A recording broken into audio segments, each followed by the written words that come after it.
Hello students, आज के इस लेक्चर में हम लोग डिस्कस करेंगे लॉस ऑफ बायोडाइवर्सिटी के बारे में, जो कि हमारा नेक्स्ट टॉपिक है।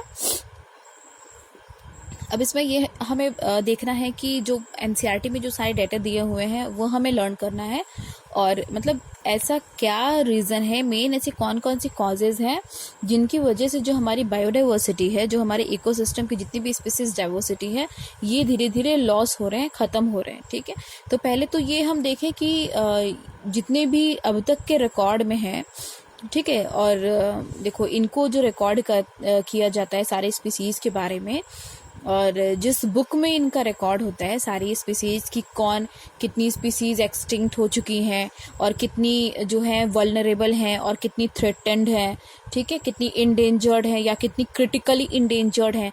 ठीक, तो ये सारी चीज़ें जो रिकॉर्ड एक बुक में जो मेंटेन किया जाता है, ठीक है, उस बुक को हम कहते हैं रेड लिस्ट या रेड डाटा बुक। ओके, तो रेड लिस्ट या रेड डाटा बुक ये जो दिया हुआ है ना यहाँ पे, रेड लिस्ट या रेड डाटा बुक, हाँ, तो ये बुक है जिसमें हम सारे रिकॉर्ड्स हमें मिलते हैं। अब इसको मेंटेन कौन करता है? IUCN। ठीक है, यहाँ पे दिया ना IUCN, जिनका हेडक्वार्टर जो है यूके में है। आई थिंक यस, इनका हेडक्वार्टर यूके में है। और ये IUCN जो है, IUCN का full form I think last lecture में इनके बारे में डिस्कस हुआ था, तो आई होप कि आप लोगों को याद हो, international union for conservation of nature. Okay, तो ये जो IUCN जो मेंटेन करते हैं अपने रेड लिस्ट को, रेड डाटा बुक को, तो उनके अकॉर्डिंग अगर हम जाएं, उनके अकॉर्डिंग अगर हम देखें तो कितनी स्पीसीज जो है जो कि एक्सटिंक्ट हो चुकी है, यहाँ पे देखो दिया हुआ है ना कि red list documents the extinction of 784 species. ठीक है, इतनी स्पीसीज अब तक क्या हुई है, एक्सटिंक्ट हो चुकी है इन द पास्ट और लास्ट 500 ईयर्स। ठीक है, मतलब लास्ट के जो 500 साल है, अगर उसमें हम रिकॉर्ड देखें, उसका रिकॉर्ड देखें, तो अब तक 784 स्पीसीज जो है वो क्या कर चुकी है, एक्सटिंक्ट कर चुकी है, मतलब वो पूरी तरह से खत्म हो चुकी हैं। ठीक है, एक होता है एक्सटिंक्ट होता है टर्म, और एक होता है एक्सटिंक्ट इन वाइल्ड। ओके, तो इस पे आप कंफ्यूज मत होइएगा कि एक्सटिंक्ट क्या है और एक्सटिंक्ट इन वाइल्ड क्या है। अभी हम आपको बता दे रहे हैं कि इन दोनों में डिफरेंस क्या है। जो एक्सटिंक्ट होते हैं ना, एक्सटिंक्ट मतलब जो कि पूरी तरह से हमारे नेचर से, हमारे प्लैनेट से पूरी तरह से मतलब खत्म हो चुके हैं। ठीक है, अब उनके फॉसिल्स के अलावा हमारे पास कुछ भी नहीं बचा। ओके, क्योंकि हम जो स्टडी करते हैं उनके क्या करते हैं, जितनी भी पुरानी स्पीसीज होती है उन पे हम स्टडी किसके हेल्प से करते हैं, उनके फॉसिल्स के हेल्प से तो हम लोग करते हैं ना। तो एक्सटिंक्ट स्पीसीज मतलब जो पूरी तरह से एक्सटिंक्ट हो चुकी है, खत्म हो चुकी है। ठीक है, जिनका हमारे प्लैनेट पे मतलब अब बिल्कुल भी वो हमें अलाइव नहीं देख, मतलब बिल्कुल हम उनको देखते ही नहीं है, जो पूरी तरह से अभी या फिर बहुत मतलब कई साल पहले या कई 100 साल पहले जो है खत्म हो चुके हैं, वो हमारे लिए एक्सटिंक्ट है। जैसे डायनासोर है, डायनासोर कई साल पहले एक्सटिंक्ट हो चुका है। ठीक है, अब डायनासोर के एक्सटिंक्ट होने के बहुत सारे रीजन थे कि वो क्यों एक्सटिंक्ट किया, और अभी तक मतलब ये जो स्टडी इन पे चल रही है, अभी तक पूरी तरह से क्लियर नहीं हुआ कि ऐसे क्या मेजर रीजंस थे जो कि डायनासोर एक्सटिंक्ट किया। ओके, तो चलिए डायनासोर की बात हो गई, वो एक्सटिंक्ट हो गया। एक होता है एक्सटिंक्ट इन वाइल्ड। ठीक है, एक्सटिंक्ट इन वाइल्ड क्या होता है कि सपोज मान लो, एक हो गया हमारा, एक टर्म हो गया एक्सटिंक्ट हो गया, ठीक है, और दूसरा टर्म हमारा क्या हो गया, देखिए ये सारी स्पीसीज का रिकॉर्ड कहाँ होता है, हमें रेड लिस्ट में मिलता है, और रेड लिस्ट जो IUCN मेंटेन कर रहा है। ठीक है, एक एक्सटिंक्ट स्पीसीज का वो लिस्ट बना लिए, ठीक है, एक बना लिए एक्सटिंक्ट इन वाइल्ड। ओके, एक्सटिंक्ट इन वाइल्ड मीन्स WILD, एक्सटिंक्ट इन वाइल्ड मीन्स क्या होगा कि ऐसी स्पीसीज जो कि नेचर से पूरी तरह से खत्म हो चुकी हैं नेचर में, लेकिन उनकी जो थोड़ी बहुत स्पीसीज बची हुई है ना, थोड़ी बहुत, तो उनको हम क्या करते हैं कि एक प्लेस और या फिर एक ऐसा एनवायरनमेंट उनको देते हैं ताकि हम उनको आर्टिफिशियली उनको कंजर्व कर सकें, उनको बचा सकें। ठीक है, जैसे बहुत सारे फिशेस की स्पीसीज हैं जो कि पूरी तरह से अगर हम नेचर में देखें तो वो खत्म हो चुकी हैं, लेकिन अभी भी हम एक्वेरियम वगैरह में देखें जो नेचुरली आर्टिफिशियली जो हम लोग जिनको कंजर्व करते हैं, तो आर्टिफिशियली अगर आप देखोगे तो एक दो स्पीसीज फिशेस के ऐसे मिल जाएंगी जो कि नेचर में पूरी तरह से खत्म हो चुकी हैं। ठीक है, तो उसको हम बोलते हैं एक्सटिंक्ट इन वाइल्ड। एक्सटिंक्ट इन वाइल्ड मतलब वो नेचर में खत्म खत्म हो चुकी हैं, लेकिन इनको एक आर्टिफिशियल जगह मतलब उनको कंजर्व किया गया, उनको बचाया गया है, क्योंकि वो स्पीसीज खत्म होने वाली, एक दो स्पीसीज को जो हम रोकते हैं बचाते हैं वो होता है, उस स्पीसीज को हम क्या कहते हैं, एक्सटिंक्ट इन वाइल्ड। ओके, तब आप यहाँ पे देखिए वो जो 784 स्पीसीज जो कि पूरी तरह से एक्सटिंक्ट हो चुकी थी, उसमें 338 वर्टिब्रेट्स थे, 359 इनवर्टिब्रेट्स और 87 जो है वो प्लांट्स थे। ओके, तो यहाँ पे देखो कुछ एग्जाम्पल दिए हुए हैं एनसीईआरटी में कि कुछ रीसेंट स्पीसीज, ठीक है, अगर हम कुछ रीसेंट एक्सटिंक्ट स्पीसीज की बात करें जो कि हाल ही में एक्सटिंक्ट हुए हैं, ठीक है, जिनकी स्पीसीज एकदम रिसेंटली एक्सटिंक्ट हुई है, तो वो कौन कौन से थे। डोडो जो होता है, डोडो एक बर्ड है, फ्लाइटलेस बर्ड है, जो कि कहाँ पाए जाते हैं, मॉरिशस में। क्वेगा है जो कि अफ्रीका में पाए जाते थे। ओके, दैट थैलेसिन है जो कि ऑस्ट्रेलिया में पाए जा रहे थे, स्टेलर सी काउ जो रशिया के थे, और 3 sub species of tiger. Okay, मतलब टाइगर की सब स्पीसीज जो बाली है, जावन है और कैस्पियन है।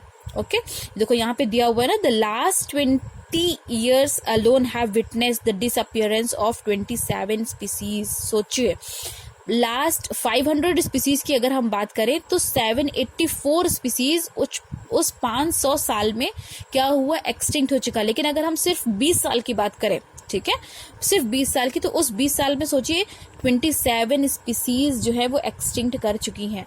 तो ये सोचने वाली बात है कि जैसे जैसे पॉपुलेशन इंक्रीज हो रही है, जैसे जैसे हमारी नीड बढ़ती जा रही है, और जैसे जैसे हम लोग नेचर को डिस्ट्रॉय करते जा रहे हैं, डिस्टर्ब करते जा रहे हैं, उसी तरह क्या हो रहा है कि जो जितनी भी स्पीसीज हैं वो धीरे धीरे क्या कर रही है, वो एक्सटिंक्ट करती जा रही हैं। ठीक है, वो खत्म होती जा रही हैं। तो देखिए यहाँ पे दिया हुआ है, अब कुछ रिकॉर्ड्स यहाँ पे दिए हुए हैं, जो कि देखिए यहाँ पे कुछ रिकॉर्ड्स दिए हुए हैं। यहाँ पे देखिए, here it is given that adding to the grim scenario of extinction, it is in fact more than 15,500 species worldwide are facing the threat of extinction. Threat of extinction मतलब क्या समझ रहे हैं आप लोग? थ्रेटेंड मतलब जिनके ऊपर खतरा है। ठीक है, मतलब इतनी स्पीसीज हैं अभी भी थ्रेट ऑफ इंस्ट्रक्शन, मतलब जिनके ऊपर खतरा है कि वो एक्सटिंक्ट कर जाएंगे अगर अभी भी हम इनको कंजर्व नहीं किए, अगर अभी भी हम इनको प्रोटेक्ट नहीं किए। ओके, अब इसमें देखिए प्रेजेंटली दिया हुआ है कि प्रेजेंट फॉर्म में बातें हो रही है इनकी कि 12% of all bird species. Okay, देखिए इसमें से जो 12% हैं बर्ड स्पीसीज के, 23% ऑफ ऑल मैमल स्पीसीज, 32 जो है एम्फीबियंस के, और 31 जो है वो जिम्नोस्पर्म्स के हैं। ये इतने सारे, मतलब इतना परसेंट दिया गया है कि इतने सारे के ऊपर खतरा है, और कि मतलब ये एक्सटिंक्ट लिस्ट में जा सकते हैं। यहाँ पे देखिए रेड डाटा पे एक होता है हमारा एक कि एक लेवल होता है एक्सटिंक्ट हो रहा है, ठीक है, एक रिकॉर्ड हो रहा है एक्सटिंक्ट इन वाइल्ड का रिकॉर्ड हो रहा है, एक हो रहा है इंडेंजर्ड का हो रहा है, एक हो रहा है क्रिटिकली इंडेंजर्ड का हो रहा है, एक हो रहा है वल्नरेबल का हो रहा है, एक हो रहा है थ्रेटेंड का हो रहा है, एक हो रहा है रेयर का हो रहा है। ठीक है, तो अलग अलग ऑर्डर दिए गए हैं कि किसको हम कहाँ रखेंगे। तो ये सारे जितने भी परसेंटेज दिए गए हैं, ये सारे परसेंटेज ये क्या बता रहे कि मतलब इतने परसेंट मैमल या इतने परसेंट बर्ड और या फिर इतने परसेंट जिम्नोस्पर्म अभी भी इनके ऊपर खतरा है कि वो एक्सटिंक्ट कर सकते हैं। ठीक है, देखिए यहाँ पे ये तो पुराना जब एनसीईआरटी जब ये इनकी प्रिंट हुई थी तब की बात है, लेकिन अगर हम रिसेंट स्टडी की बात करें, अभी हाल ही में इनकी स्टडी हुई थी, ठीक है, हमने वहां से ये रिकॉर्ड निकाला है। जो मैमल है, ठीक है, मैमल की 40%, ठीक है, यहाँ पे 23% से दिया हुआ है, मैमल का 40% है, और एम्फीबियन की भी 40% है कि ये एक्सटिंक्ट कर सकते हैं, खत्म हो सकते हैं। ठीक है, यहाँ पे देखो, यहाँ पे आपका दिया हुआ है यहाँ पे एक रिकॉर्ड दी हुई है 1970 to 2014, सिर्फ इतने बीच में, ठीक है, सिर्फ इतने 1970 to 2014 अगर आप देखो तो 44 ईयर, ठीक है, आई थिंक 44 ईयर्स होगा। सिर्फ इतने ईयर में जो हमारी स्पीसीज की जो पॉपुलेशन साइज है वो 60% तक रेड्यूस हो चुकी है। अब आप देखो किस तरह से जो स्पीसीज है, जो हमारी डाइवर्सिटी है, वो किस तरह से रेड्यूस हो रही है, किस तरह से घट रही है। ठीक है, अभी आप यहाँ पे देखोगे तो यहाँ पे देखो ना कितने कितने परसेंट जो है अभी थ्रेट ऑफ एक्सटिंक्शन पे हैं। कॉनिफर्स जितने हैं वो 34% है। शार्क्स एंड रेज जो है वो 31% है। बर्ड्स जो है वो 14%। Okay, coral reefs 27 and crustacea 27%। ये भी रिसेंट स्टडी के रिकॉर्ड्स हैं जो कि हम आप लोग को अभी मतलब मुझे लगा कि ये सारा जब आप पढ़ रहे हो तो ये आपको रिसेंट भी पता होना चाहिए। ठीक है, अब ये देखिए ये सारा जो कि जो हम लोग स्टडी कर रहे हैं कि कितने ज़्यादा स्पीसीज एक्सटिंक्ट हो चुके हैं और कितने ज़्यादा अभी भी थ्रेट ऑफ एक्सटिंक्शन पे रुके हुए हैं कि वो एक्सटिंक्ट कर जाएंगे। अब जो हम एक्सटिंक्शन पे बात कर रहे हैं वो 6th एक्सटिंक्शन एपिसोड है। अब आप एपिसोड सपोज मान लो आप लोग सीरीज वगैरह देखते हैं, सीरीज या सीरियल्स कुछ भी जो आप देखते हो टेलीविजन पे, तो क्या होता है कि चलो first episode, second episode, third episode, okay, fourth episode, fifth episode, sixth episode, आप लोग ये एपिसोड वाइज सीक्वेंस में देखते हो ना। तो चलो फर्स्ट हो गया, सेकंड हो गया, थर्ड हो गया। तो ये पता है जो स्पीसीज भी जो एक्सटिंक्ट होती है ना वो भी कि मतलब एक ग्रुप में, और मेजरली जब हम देखते हैं, जब हम स्टडी करते हैं कि हम इस ईयर से लेके इस ईयर तक के बीच में हम स्टडी कर रहे हैं, ठीक है, तो वो हमारा चलो फर्स्ट एक्सटिंक्शन हो गया। इतनी देर में, इतने एपिसोड में जितने भी स्पीसीज एक्सटिंक्ट किए वो हमारा फर्स्ट एक्सटिंक्शन हो गया। ठीक है, उसके बाद इतने साल से लेके इतने साल के बीच में जितने एक्सटिंक्ट किए वो हमारे सेकंड एक्सटिंक्शन हो गए, सेकंड एक्सटिंक्शन में। तो उसी तरह अब जो हम पढ़ने जा रहे हैं वो कैसा एक्सटिंक्शन है, अब जो हम स्टडी करेंगे या अब हम जो स्टडी कर रहे हैं वो कैसा है, जो कि प्रोग्रेस में चल रहा है, वो कैसा एक्सटिंक्शन है, कौन सा एपिसोड है एक्सटिंक्शन का, वो 6th एपिसोड है एक्सटिंक्शन का। ठीक है, वो आप याद रखोगे कि ये 6th एक्सटिंक्शन एपिसोड हम पढ़ रहे हैं, जो कि टोटली किसके वजह से हो रहा है, 99% ह्यूमन एक्टिविटीज की वजह से हो रहा है। जो हमारा पहला एक्सटिंक्शन था ना, जिस टाइम पे डायनासोर्स वगैरह एक्सटिंक्ट किए थे या बहुत सारे बर्ड्स की स्पीसीज वगैरह एक्सटिंक्ट की थी, वो उस वक्त ह्यूमन एक्टिविटीज का बहुत बड़ा रोल नहीं था।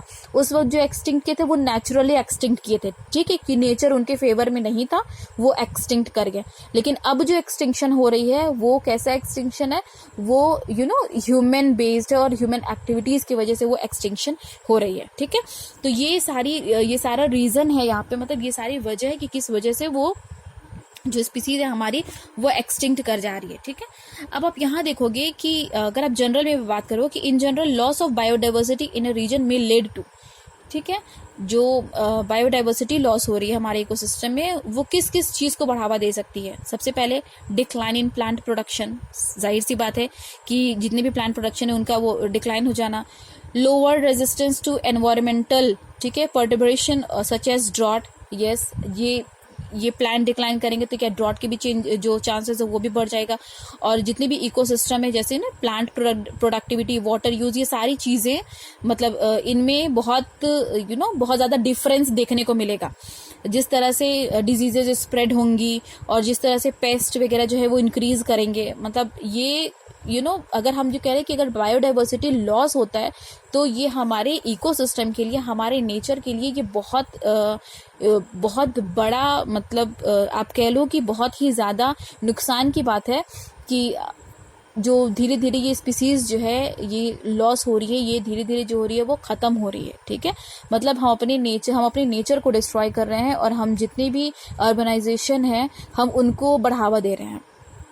ठीक, अब यहाँ पे देखो दिया हुआ है कि ऐसे 4 रीज़न, मतलब 4 मेन रीज़न है, जो 4 मेन कॉजेज हैं, कारण हैं, जिनकी वजह से ये जो बायोडाइवर्सिटी है, ठीक है, वो हो, मतलब बायोडाइवर्सिटी जो लॉस हो रहा है उसके 4 मेन कॉजेज हैं। ठीक है, उस 4 मेन कॉजेज को हम क्या कहते हैं, एविल क्वार्टेट। एविल मतलब आप जानते हो कि शैतानी हरकत, ठीक है, क्वार्टेट मतलब 4।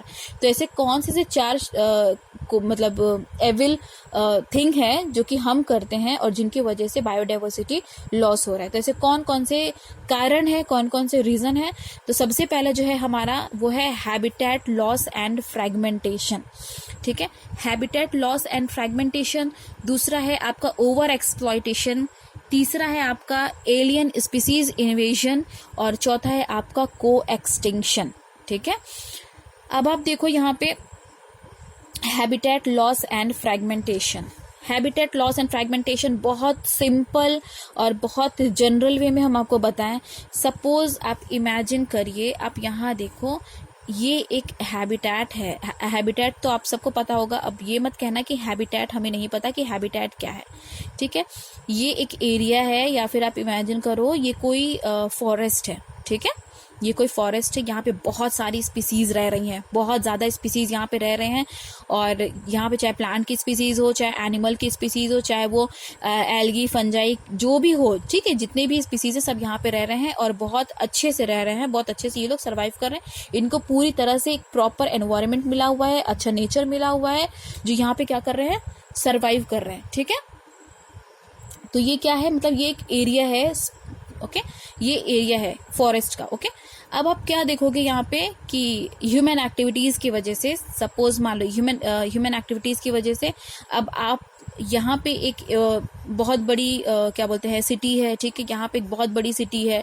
तो जब आपको यहाँ से यहाँ जाना पड़ता है तो आपको पता चला यहाँ से, फिर यहाँ से ये रोड मतलब रोड पास करके आपको जाना पड़ता है, तो आपका टाइम बहुत ज़्यादा वेस्ट होता है, आपकी जितने भी पेट्रोल डीजल ये सब वगैरह बहुत ज़्यादा वेस्ट होते हैं, ठीक है। तो कहीं ना कहीं आप अपनी सहूलियत के लिए, आप अपने कंफर्टेबिलिटी के लिए आप क्या करते हो कि इतने एरिया को, मतलब आप बहुत कम टाइम पे यहाँ से यहाँ, मतलब ये सिटी ए है, ये सिटी बी है, ठीक है, आप यहाँ से यहाँ अगर आप ट्रांसफर करना चाह रहे हो, आप जाना चाह रहे हो, आप अपने गुड्स को पास करना चाह रहे हो, तो आप क्या करोगे, इतना इनको क्या किए, इनको डिस्ट्रॉय करके इतने एरिया को, बहुत ज्यादा आप फॉरेस्ट का एरिया नहीं लियो, आप बहुत थोड़ा एरिया लिए हो और इनको डिस्ट्रॉय करके क्या कर दिए, यहाँ से एक रोड बना दिया, ठीक है।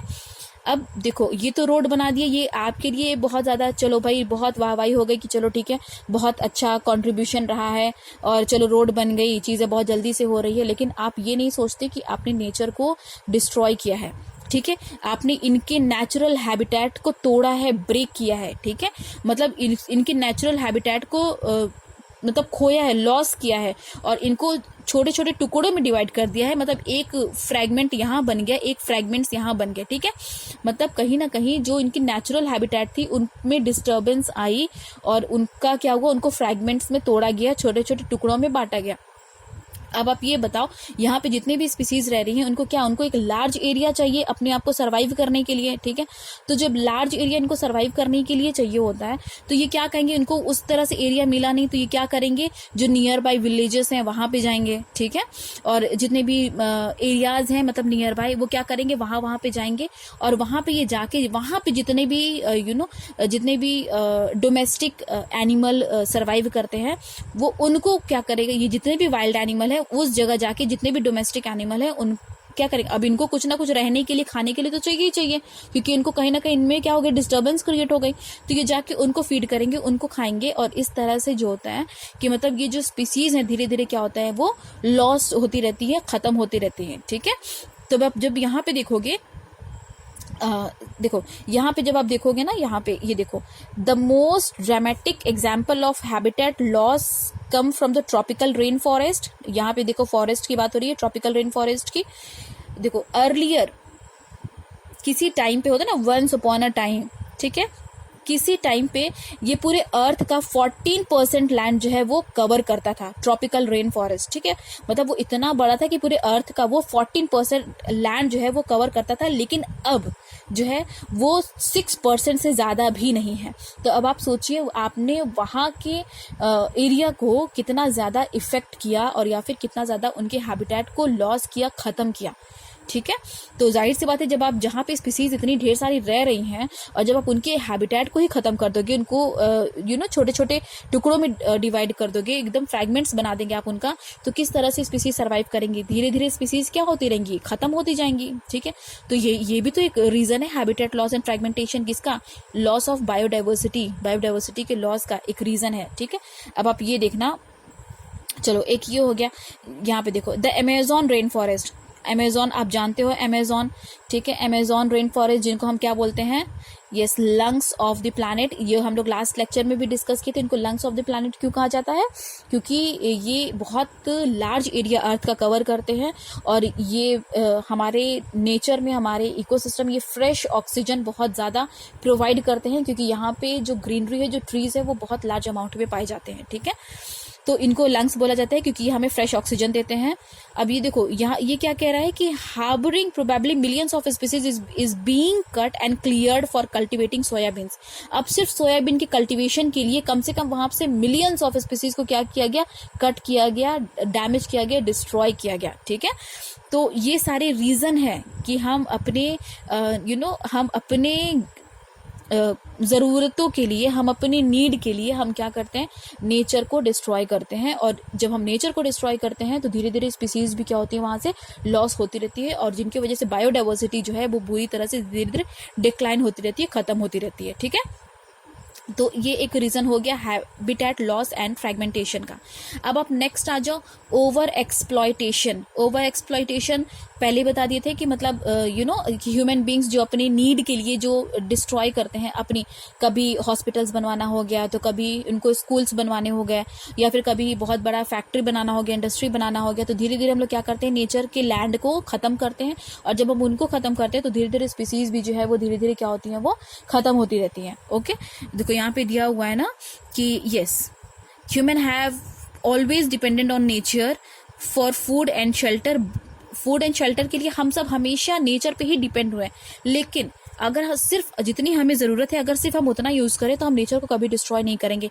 लेकिन वो होता है ना कि ह्यूमन की जो ग्रीड होती है ना, जो लालच होती है, देखो अगर हमारी नीड हमारे लालच में कन्वर्ट हो गई, अगर हमारी नीड हमारी ग्रीड में कन्वर्ट हो गई तो yes, it leads to over exploitation of natural resources. Okay, यहाँ पे देखो बहुत सारे एग्जांपल्स दिए हुए हैं, यस, जो कि एक्सटिंक्ट हो चुकी हैं सिर्फ ह्यूमन नीड की वजह से, सिर्फ अपने फायदे के लिए। वो इसमें से स्टेलर सी काऊ है, पैसेंजर्स पिजन है, were due to over exploitation by humans. Okay, ऐसे बहुत सारे पता है एक्वाटिक भी फिशेज हैं, एक्वाटिक फिशेज जो कि रह रही हैं और वो अपना वाटर में अपना रह रही है, सरवाइव कर रही है, लेकिन ह्यूमन जो होते हैं उन पे फीड करने के लिए, उन पे मेडिसिन बनाने के लिए या फिर उनको उनके ऑयल को निकालने के लिए, तो वो क्या करते हैं, वो उन पे इतना ढेर सारा मतलब कम टाइम पे इतने ज़्यादा फिशेस को उस वाटर से निकाल लेते हैं, इतना ज़्यादा उनको कंज्यूम कर लेते हैं, इतना ज़्यादा निकाल लेते हैं कि फिशेस क्या होती है, फिशेस जो होती हैं उनकी जो रिप्रोडक्शन कैपेबिलिटी होती है वो इतनी तेज़ी से नहीं होती जितनी तेज़ी से हम उसको कंज्यूम कर रहे हैं। तो जब हमारा कंज्यूमिंग रेट जो है वो बढ़ने लगेगा और उनका प्रोडक्शन रेट जब वो कम होने लगेगा फिशेस का, तो धीरे धीरे क्या होगी, स्पीसीज जो है फिशेस की वो क्या होंगी, डिक्लाइन होंगी, खत्म होंगी। तो ये भी एक रीजन है बायोडाइवर्सिटी के लॉस का। ठीक है, अब एक और है alien species invasion. Alien species invasion मतलब आप समझ रहे हो कि किसी भी एरिया में, सपोज मान लो ये हमारा एरिया है, ठीक है, ये हमारा एरिया है, हम सब यहाँ पे रह रहे हैं आराम से एकदम खाते पीते मस्त। अब यहाँ पे क्या हुआ, एक कोई फॉरेन स्पीसीज आ गया, ठीक है, कोई बाहर का, सपोज मान लो कोई अदर कंट्री का स्पीसीज आके यहाँ पे रहने लगा। ठीक, जब वो आके यहाँ पे रहने लगेगा तो क्या होगा, कहीं ना कहीं नेचर डिस्टर्ब होगी या नहीं होगी। ठीक है, मतलब बहुत ज़्यादा कंपटीशन होगा, बहुत मतलब हर चीज़ के लिए डिस्टर्बेंस क्रिएट होगी कि जब कोई फॉरेन स्पीसीज आके वहाँ पे रहेगा।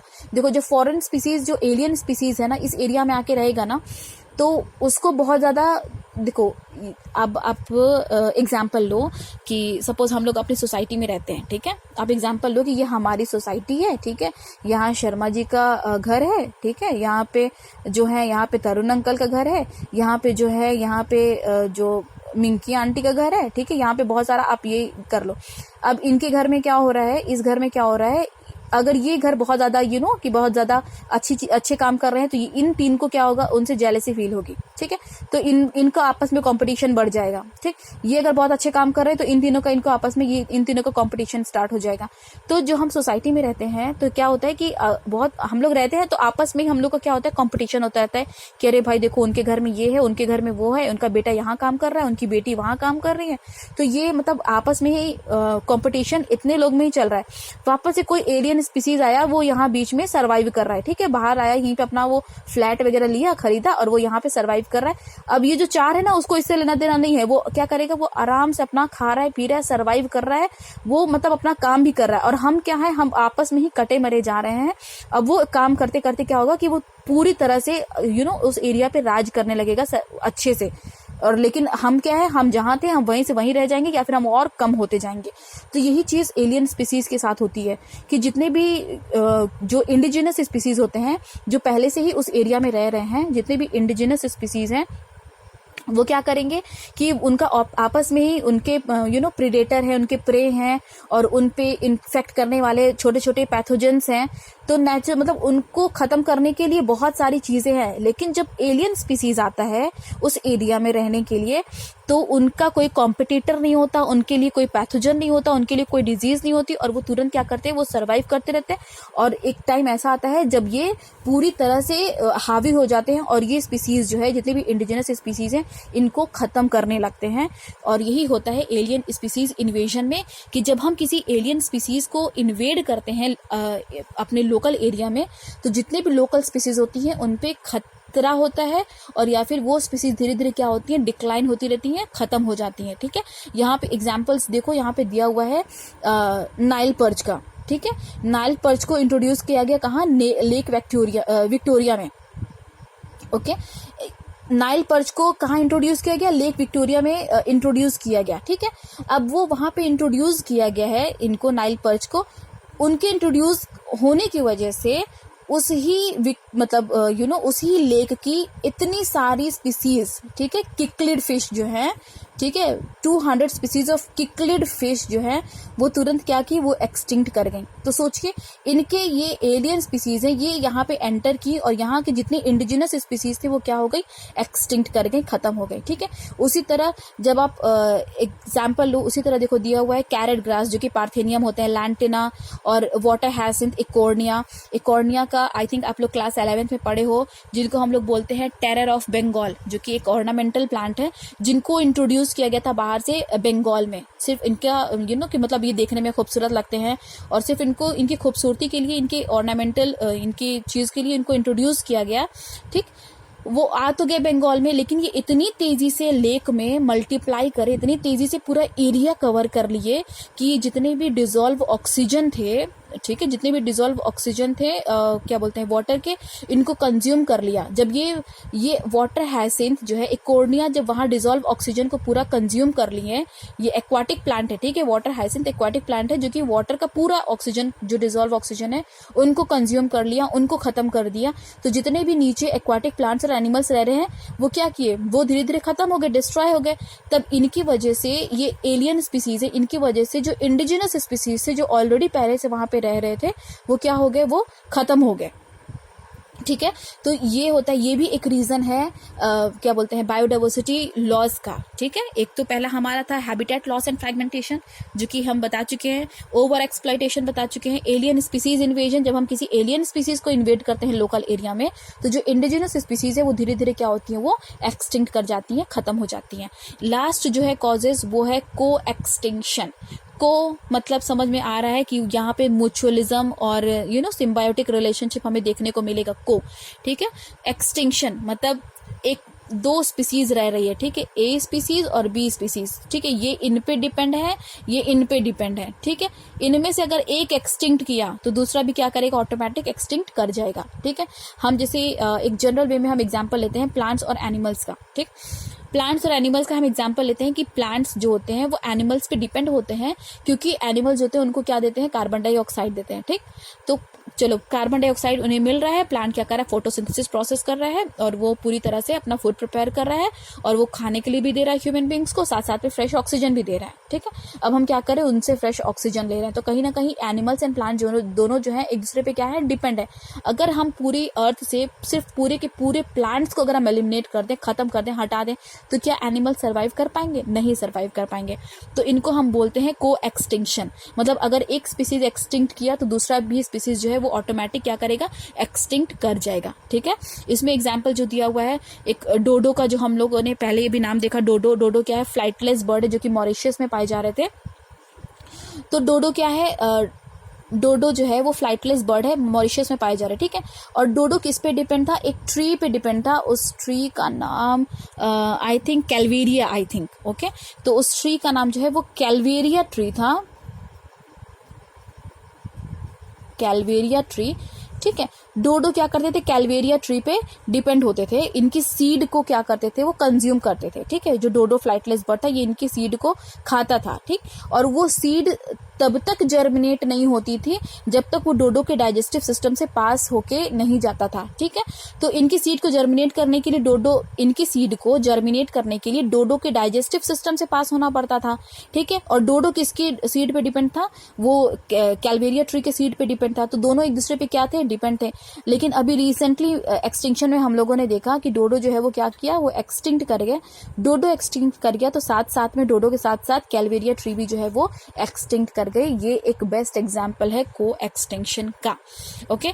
तो ये जो एविल क्वार्टेट है, एविल क्वार्टेट क्या है, 4 major causes of loss of biodiversity, okay, in which the first cause is the habitat loss and fragmentation, जिनमें हम हैबिटेट को क्या करते हैं, तोड़ते हैं, जिनकी वजह से जो स्पीसीज रह रही है वो धीरे धीरे क्या करते हैं, खत्म होते रहते हैं।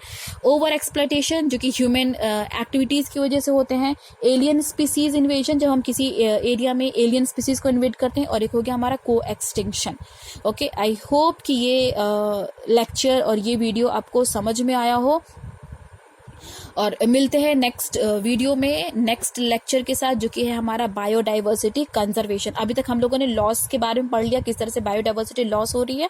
अब हम नेक्स्ट लेक्चर में देखेंगे किस तरह से हम उस बायोडाइवर्सिटी को कंजर्व कर सकते हैं, किस तरह से हम उन्हें बचा सकते हैं, okay. Children, till then take care, thank you.